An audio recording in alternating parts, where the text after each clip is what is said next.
History is not written with ink, but with light and shadow, captured through the unblinking eye of a lens. It is a record of choices, of ideals, and of their often violent death. We look back through 10,000 years of sanctioned dogma to a time when reason was paramount, and we ask, what single event shattered a secular empire and forged it into a congregation of zealots? The answer, as is so often the case, lies with a single soul. We are opening Imperial Record file 6319. The subject is designated Keeler E. The file's title is stark: The Death of Reason and the Birth of a Saint. The record tracks the transformation of Remembrancer Euphrati Keeler from a secular imagist, a documentarian of the Emperor's Great Crusade, into what the ecclesiarchy would later call a divine conduit.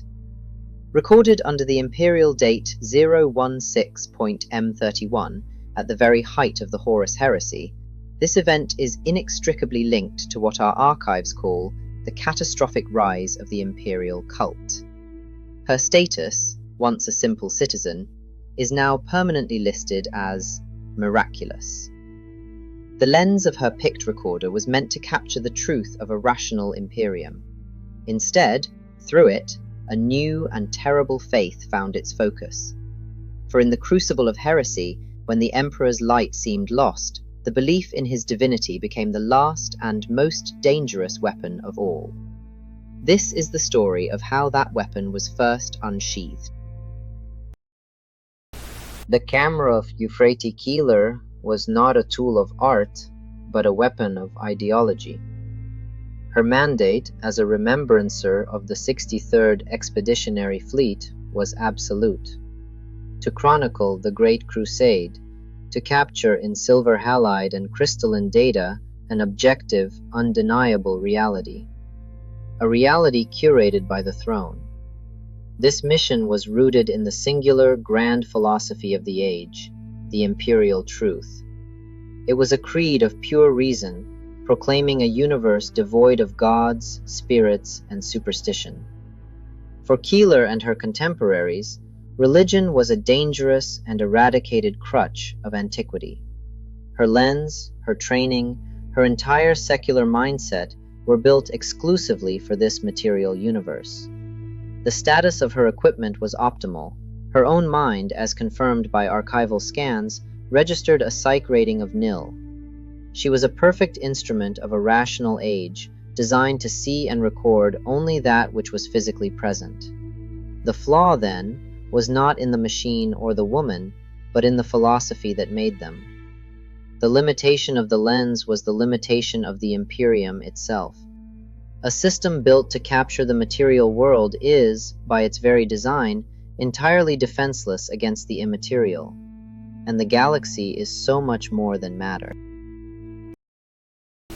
It wore the flesh of the iterator Xavier Jubal, but it called itself Samos. The pict capturer of Euphrati Keeler, a device built to record objective reality, failed. Its lens could not rationalize the impossible horror that unfolded. The archive footage is a cascade of corrupted static, a technological scream in the face of a truth it was not built to comprehend. This event, designated the Whisperhead's trauma, marks a fracture not only in our historical record, but in the very foundation of the Great Crusade's ideology. Remembrancer Keeler survived, physically. She was evacuated to the War Master's flagship, the Vengeful Spirit, a bastion of imperial might. But her mind, steeped in the sterile logic of the Imperial Truth, was utterly shattered. The encounter left a wound deeper than any blade could inflict. She retreated into catatonic isolation, her secular worldview broken beyond repair. This trauma created what our psychoanalysts term a cognitive vacuum. The Imperial Truth, our great shield against the superstitions of old night, offered no defense against the tangible, undeniable horrors of the warp. It had no framework for demons that wear human skin, no explanation for a reality beyond the material. For a mind to survive such a fracture, it cannot be mended. It must be remade. In that silent cognitive vacuum aboard the Vengeful Spirit, a profound paradigm shift was the only path away from madness. A new, terrifying kind of faith was about to be born from the ashes of reason. This grand unification was built upon a fault line, an ideological chasm that would one day sunder the galaxy. On one side stood the state-mandated doctrine, presented here in this archival record as the thesis, the Imperial Truth. Its core principle was absolute: rationality, science, and secularism. This was the Emperor's grandest edict, the bedrock of his new age. It held that divinity was a lie, born of terror and frailty. As the text states, ignorance and fear create the gods, enthusiasm and deceit adorn them, and human weakness worships them. The mechanism for this new enlightenment was the utter destruction of old belief, dispelling the clouds of superstition to discover morality. Yet, in the shadows cast by the Great Crusade's light, an antithesis festered, a dangerous and seductive thought deemed banned heresy, the Lectitio Divinitatus. Its principle was not reason, but faith, divinity, and worship. It preached a counter-truth that resonated in the hearts of those who witnessed the impossible. The Emperor is the master of mankind. He is a god, and his light heals. It offered not cold logic, but an absolute shield against the darkness, a bulwark of pure belief, a state-mandated truth that denied the soul, and a banned heresy that promised its salvation. The Emperor sought to shield humanity from the deceptions of the warp through logic, but in doing so, he denied them the one shield that felt absolute: faith. The question that would echo through the coming ages of blood and fire was not which ideology was correct, but which weakness would break the Imperium first. This phase of the campaign, designated Creeping Warp by later archivists, was defined not by fleet maneuvers, but by a corrosion of the soul.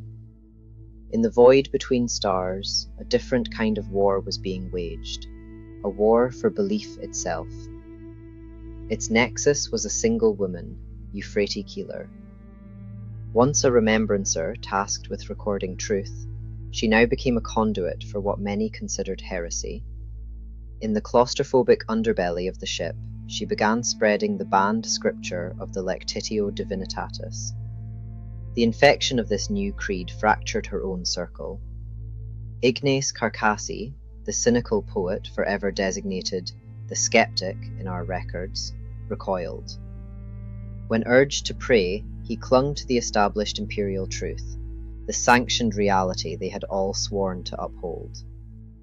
For his loyalty to reason, Keeler dismissed him as a close-minded fool.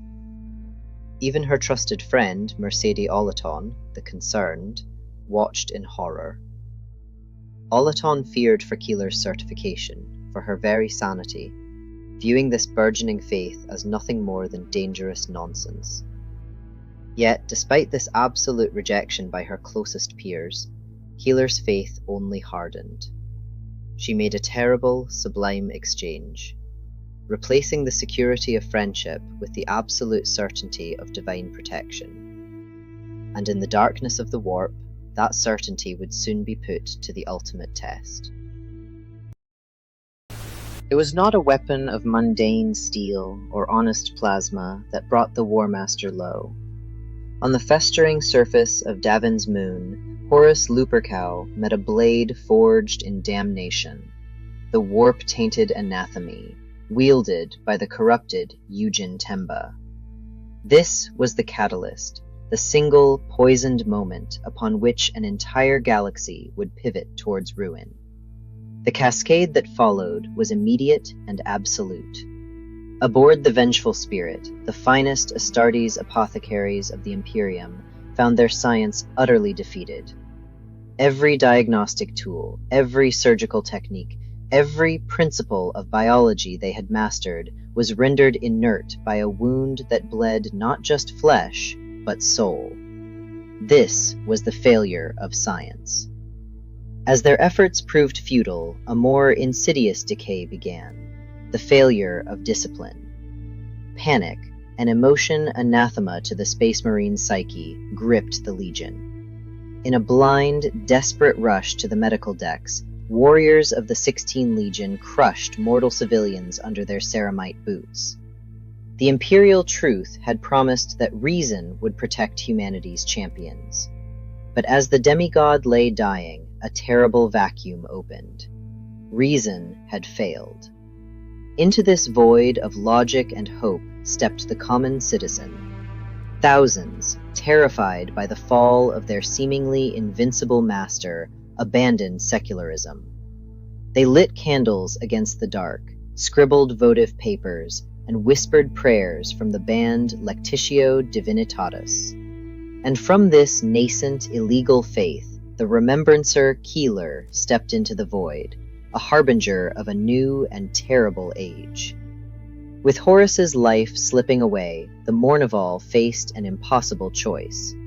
But the whispers of Davin's warrior lodges spoke of other powers, of ancient rituals that promised what the apothecaries could not. What had been whispers in the dark coalesced on the blighted world of Davin. Near the monolithic Delos temple, Titus Cassar convened a clandestine prayer meeting, a gathering of 60 souls united by a forbidden, nascent creed. Yet it was the Remembrancer, Keeler, whose fervor and conviction instantly captivated the flock, usurping Cassar not through ambition, but through the sheer, undeniable power of her voice. She became the spiritual center of what would be known as the Delos congregation. This fragile unity was destined for trial by fire. While documenting the unnatural storm clouds roiling in Davin's sky, Keeler's private worship, her emperor-loving prayers spoken in defiance of the war master Horus, drew the attention of his loyal army soldiers. Enraged by what they perceived as treachery, they fell upon her and Cassar. But Keeler did not yield. In the chaos, she fought back, her hand desperately reaching for a dropped pistol. Before the fatal blow could fall, salvation arrived in ceramite and fury. Astartes captain Garviel Loken, a son of Horus still loyal to Terra, intervened with the suddenness of a thunderclap, brutally subduing the very soldiers his legion was meant to command. In that single bloody confrontation, the line was irrevocably crossed. Astartes had struck down mortal soldier not in a war against Xenos, but in a conflict of ideology. Faith was no longer just a private comfort, it had become a movement worth bleeding for. And with the blood of Imperial soldiers spilled by the hand of an Astartes, a new, terrible question arose. Who else would have to die for this burgeoning belief? The Imperial Truth was a bulwark of reason, forged to shelter mankind from the shadows of old night. It would fail. From its wreckage, two figures emerged, their destinies an inversion, a terrible paradox that would define the coming age of darkness. On one path, Euphrati Keeler, a soul shattered by trauma, who found solace not in logic, but in a concept then deemed the ultimate heresy, the Emperor's divinity. As these restricted archives show, her trajectory was an ascension, a spear of pure light moving toward absolute certainty. Her faith became an armor against the encroaching dark. On the other path, Kyriel Cinderman, the primary iterator, the very pinnacle of secular logic. When faced with the same impossible truth, his mind rejected faith. His hubris demanded rational answers. This divergence is the collision point. Desperate, Cinderman sought out forbidden texts, believing pure logic could dissect the impossible. In his exhaustion and obsession, he found only the occult. His path descended, a dark spear plunging into the sickly green chaos of the warp, seeking to rationalize that which devours reason itself. While Keeler's blind faith drove her toward clarity, Cinderman's search for it led him into madness. He sought to intellectually master the Empyrean. She sought to endure it through conviction. Both paths were a response to the same existential threat, the creeping warp, as it is designated in these archives. But as one descended into damning knowledge and the other ascended into a new, powerful heresy, we are forced to ask, which is the truer path to survival? and which is the surer path to damnation. The book lay before him, an affront to reason. The iterator, Kirill Sinderman, had discovered the Book of Lorgar, and with it the chance to mathematically prove or disprove divinity itself. A noble, if arrogant, ambition. But he could not read it. The complex cuneiform syntax was a wall his logic could not breach. While Sinderman wrestled with his failure, the key he lacked walked the ship's corridors. First, Chaplain Erebus, the dark priest who was already orchestrating Horus's fall, wore his treachery as a crown, his skull tattooed in phonetic Colchissian script. The code was there, but unreadable. Then came the Imagist's tool. Euphrati Keeler, in her duty to document, used her edit engine to stitch together 8 picked captures of Erebus's skull, creating a flat composite map of the occult tattoos. She saw only a curiosity. She had no idea her technology had just provided the Rosetta Stone for Sinderman's secular hubris. This was the catalyst. Forbidden lore, imperial technology, and mortal ambition in perfect, terrible synthesis. The final barrier was removed. They were now ready to translate the forbidden book, believing they were about to master its secrets. They could not yet comprehend that some knowledge is a weapon, and that this weapon was already aimed at the heart of the Imperium. The freezing cold of Archive Chamber 3 offered no comfort, only the dry scent of forgotten manuscripts and decaying truth. It was here, amidst the dusty stacks, that the historian Kirill Sinderman committed his great transgression. Using a composite pict capture from the Remembrancer Keeler, he began to translate aloud the words of the Book of Lorgar. At first, there was only the sound of his voice, a scholar's steady recitation in the dead air. Then, a change. A crackling, electric sensation began to build, charging the atmosphere with unseen and malignant pressure. As these archival records attest, the very veil between the material and immaterial started to thin. The words were no longer Sinderman's. They streamed unwillingly from his mouth, a litany of raw power he could not control, his hands locked to the profane text. From the fabric of reality, a wound opened, a vortex of shrieking purple and bilious green energies, the raw chaos of the warp made manifest. Seeing him consumed, Keeler was forced into a desperate act. She physically struck the historian, the raw impact intended to break the chant that was immolating his soul. The immediate ritual was broken, the vortex collapsing back into the nothing from which it spawned. But something had irrevocably changed in that cold, silent archive. They had not simply read a text, they had communed with a malevolent intelligence and learned that the words themselves were a weapon. The true nature of the enemy was no longer a matter of philosophical debate. The skin of the real began to peel back. A swirling wound of bluish light tore itself into existence, and from that impossible geometry it came. A rippling horror, a congress of flailing limbs, leering eyes, and countless fanged mouths, all vomiting the same searing, warp-born fire. In the face of this anomaly, all mortal constructs proved to be illusions of safety. The Remembrancer Keeler and the iterator Sinderman fled, their desperate steps echoing through halls no longer governed by physical law. The creature's advance was absolute. Heavy metal doors, once symbols of security, were blasted to molten slag.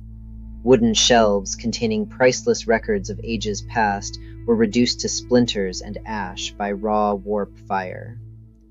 It was then that the final ward was brought to bear. Astropath Ingmei Singh, a sanctioned soul seer, stood as the last bastion. She raised psychic wards, walls of pure will against the howling madness. The strain was immense. Her veins bulged like cords beneath her skin, her face a mask of excruciating pain. But her power, so potent against lesser threats, was a candle against a supernova. The psychic shield buckled, it flickered, and then it was gone. The beast breached the threshold. But this was not merely a physical or psychic failure. It was a failure of principle, a catastrophic miscalculation. The wards were built on the assumption that chaos could be held back. What if, in truth, it could only ever be delayed? Damnation erupted from the reading table in Chamber 3. Where knowledge was once stored, a warp rift now vomited raw immaterium into reality, birthing an event horizon of pure chaos. Observe the geometry of this doom. The schematic displays the inexorable physics of the breach. The source, an incandescent tear in space-time, expands its influence through Zone A. The vector is absolute. The anomaly expands outward at speed, its blistering heat vaporizing scripture and sanctified adamantium alike. The heavy archive doors, once a bastion of security, became the first choke point, and the first failure. They were blasted open, the metal melted and warped by the impossible energies unleashed. Beyond this ruined gateway, in the relative quiet of Zone C, the survivors are pinned. Here we find Keeler, here a stunned Cinderman, and beside them an exhausted Singh. Their escape velocity has been calculated. It is 0. The anomaly's expansion will consume the only exit route before they can reach it. The grim calculus of their situation was complete. Science, physical strength, and even psychic power had all been mathematically reduced to 0. In an equation where all known quantities equal oblivion, a single, unquantifiable variable remained. But in a godless galaxy, what is the true nature of a miracle? All sane council screamed for retreat. Yet one mortal, the Remembrancer Euphrati Keeler, refused to yield ground to the impossible horror before her. The trauma inflicted by the cult of the Whisperheads had not broken her. It had prepared her for exactly this moment of defiance. As blue warp fire roared forward to consume her, Keeler made her decision. From beneath her robes, she drew the artifact, a small silver pendant, the Imperial Eagle, a simple token of loyalty. Standing firm against the encroaching damnation, she made her declaration, extending the eagle and screaming a phrase that would echo through millennia. "The Emperor protects!" The effect was immediate and impossible. The monster was instantly transfixed. Its malevolent, screeching laughter collapsed, twisting into the confused, pitiful wails of a child. The daemon was cast back, but something new and far more potent had been unleashed upon the galaxy. A question that would ignite schisms and define an age now hung in the scorched air. Was this a miracle granted by a distant emperor, or had faith itself just been weaponized for the very first time? The very air within the corridor began to bleed. This was not merely an attack, but a violation of reality itself. An encroaching wave of dark, chaotic warp fire, an immaterial madness pressing inward to consume and unmake. Against this tide of unreality stood a single mortal, the Remembrancer Euphrati Keeler. In her hand she clutched the silver eagle pendant, a simple devotional icon that now blazed with impossible, white-hot energy. The metal seared her flesh, blistering her palm in an agony that grounded the miracle in mortal suffering. We must be precise in our analysis of this event. Theological schematics confirm Keeler was not the source of this power. She was the prism. She was the conduit. Through her, faith became manifest, a solid, geometric wall of shadowless, blazing light. A tangible, impenetrable kinetic barrier erected against the horrors of the warp. The effect, recorded by shuddering Pict capturers, was termed the reversal. The holy light, outshining the hellish illumination tenfold, did not simply banish the demonic entity. It unwove its physical form, shearing away skins of light and matter until the abomination lost all cohesion and disintegrated entirely. An impossible power had been proven. A power not of technology, nor of psychana, but of belief.